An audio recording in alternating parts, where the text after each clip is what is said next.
Welcome back in. This is the San Francisco 49ers Report. My name is Chase Sr., and here is today's Niners Report rundown. San Francisco continues to get some good news and momentum on their side to start this offseason.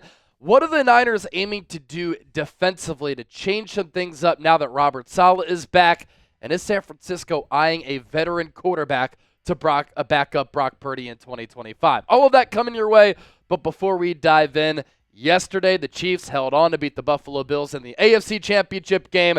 The Eagles dominated the Commanders in the NFC Championship game. So Super Bowl 59, the matchup is set, a rematch of Super Bowl 57. The Chiefs going after 3 straight Lombardi trophies. Who you got in the big game? Type KC, type PHI. Get those predictions in down in the comment section right now.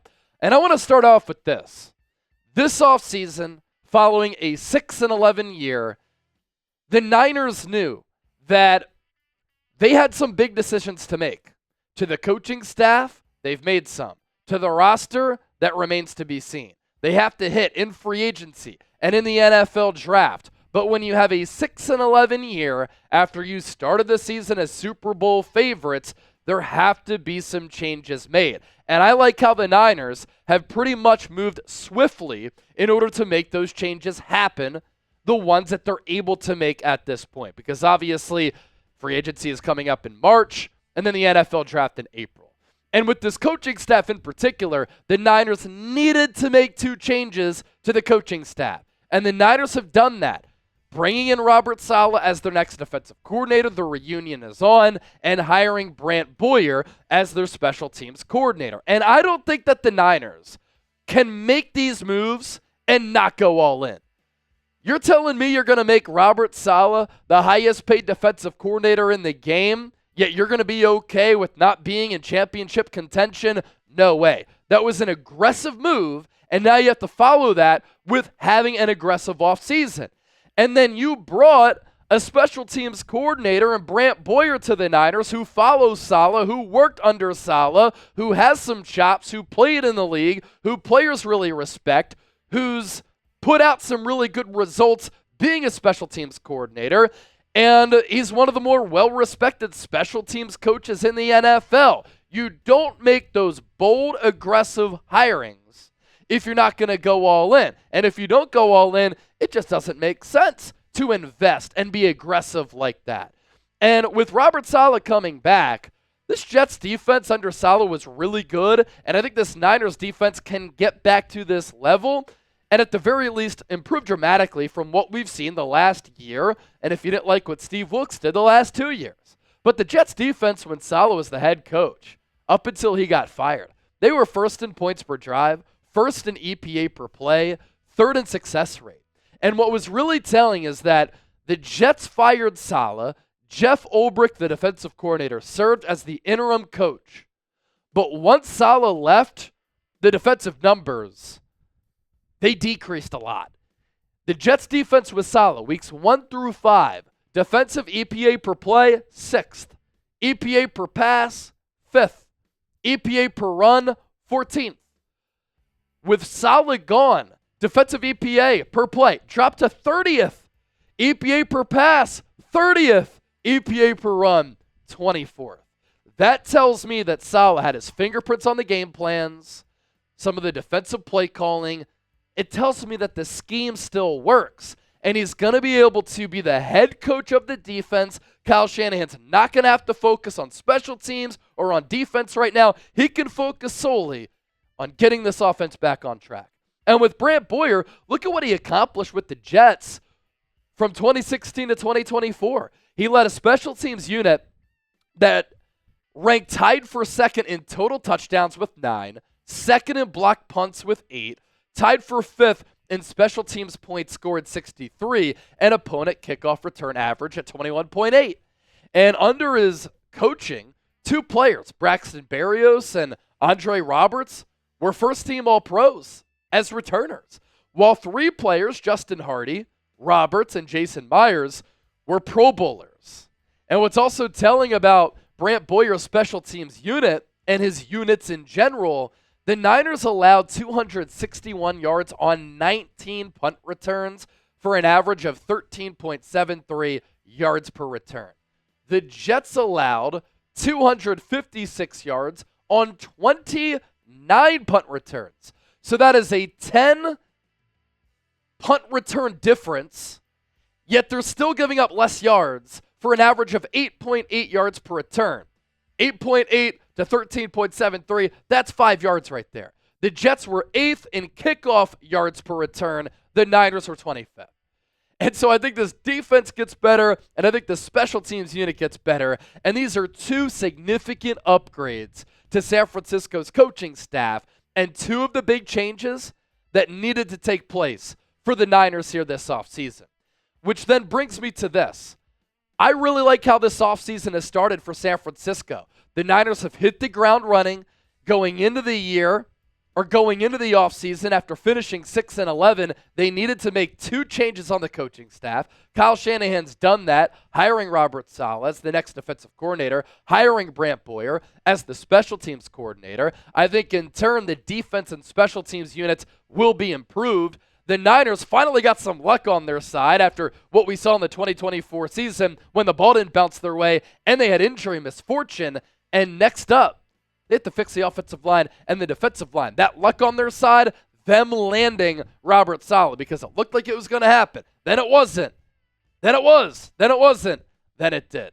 So how this offseason has started, it's gotten off to a pretty good start, and now it comes down to roster construction, which can take place in free agency and in the draft. If this has you excited about the Niners, I want you to hit that thumbs up icon and like the video right now. Our sponsor for today's Niners Report is PrizePicks. But first, still to come, before we tell you about them, what are the Niners aiming to do defensively? And could San Francisco be eyeing a veteran quarterback? Back to PrizePicks here, best daily fantasy sports app in the game. There is only one football game left.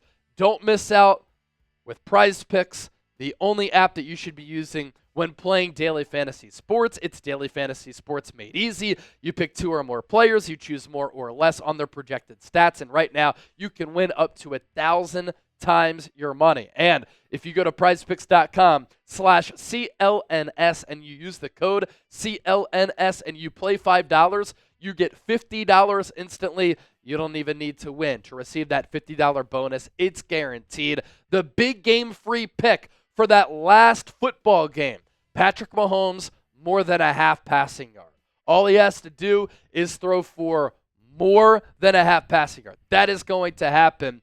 And then our lineup here for Super Bowl 59, we're going to go Mahomes more than a half passing yard, and then Saquon Barkley to find the end zone. More than a half rushing and receiving touchdown. He's been on a heater with all those long touchdowns. So get $50 when you play $5. PrizePicks.com/CLNS. Use that code CLNS, and you can win up to 1,000 times your money. Could we see some stylistic changes coming to this Niners defense? The Niners are looking to become faster and more innovative on the defensive side of the ball. Tony Pauline with this report over the weekend that Niners coaches at the Shrine Bowl have outlined what the plan is and the hopes are for 2025. A major priority will be to increase team speed on defense, specifically in the secondary, via the draft and in free agency. There also is a cry to be more innovative on defense. The team was criticized for being too vanilla on defense and never moving away from the base package. The belief is that they will be a bit more exotic next year and throw in a lot more wrinkles and surprises. I like what I'm hearing right here, and so I go back to what I said earlier. Kyle Shanahan made the two changes that he needed to make on the coaching staff. We'll see what they do from a roster building standpoint. But when you go 6-11, you have to look yourselves in the mirror. And you really have to reevaluate and evaluate in general what you were doing wrong. And the Niners clearly realized they were too slow of a football team last year. They were too vanilla on the defensive side of the rock.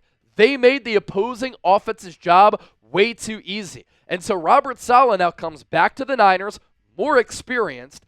He's been a head coach. He's been a successful defensive coordinator. He can make some alterations and adjustments to the defensive side of the ball, get more exotic, more creative, do some different things. And the Niners realize, yeah, on our roster, especially in that secondary, we need some more speed, especially in today's NFL when they were looking pretty damn slow this season.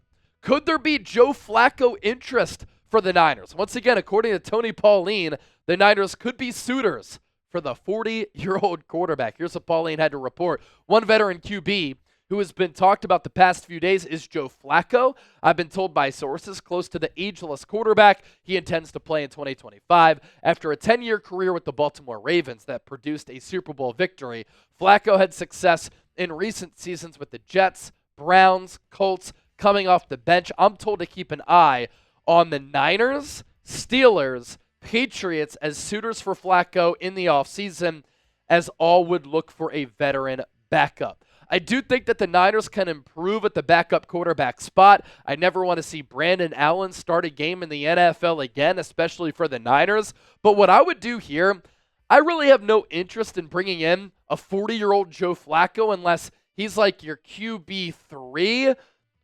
If you do bring in Joe Flacco, what I would do, I want to get younger at the position. You have Tanner Mordecai, who you signed to that futures contract, but if I'm the Niners day 2, day 3, and you're going to sign Joe Flacco, or just in general, given Brock Purdy's history with the arm problems that he's had, I think the Niners should get younger at the position. And there are 3 quarterbacks who I would target on day 2 or day 3 who I would look at as solid developmental young quarterbacks for Kyle Shanahan and San Francisco. That's Will Howard out of Ohio State. Won a national championship. I thought he was great in every college football playoff game. Chip Kelly did a wonderful job calling plays for him. He produced good size, good arm, good mobility, throws the deep ball very well. Some whispers he has small hands. We'll see what happens at the NFL Combine. Hand size does matter with a quarterback, as we know, like Brock Purdy, who struggles to grip the rock in inclement weather. There's Kyle McCord, who Will Howard replaced at Ohio State. McCord goes to Syracuse. He put up stupid numbers. And then lastly, Jackson Dart of Ole Miss. This kid is an athletic freak with a really strong arm where he can whip it, flick of the wrist, the ball just flies out. And that's a player who I think could become something down the road. But if you were asking him to play early, I wouldn't like that. But another good developmental player who, if you get into your organization in a couple of years, yeah, he could turn into a solid player. So should the Niners draft or sign a quarterback? D for draft, S for sign. Once again, let your voices be heard. And as always, thanks for watching the show.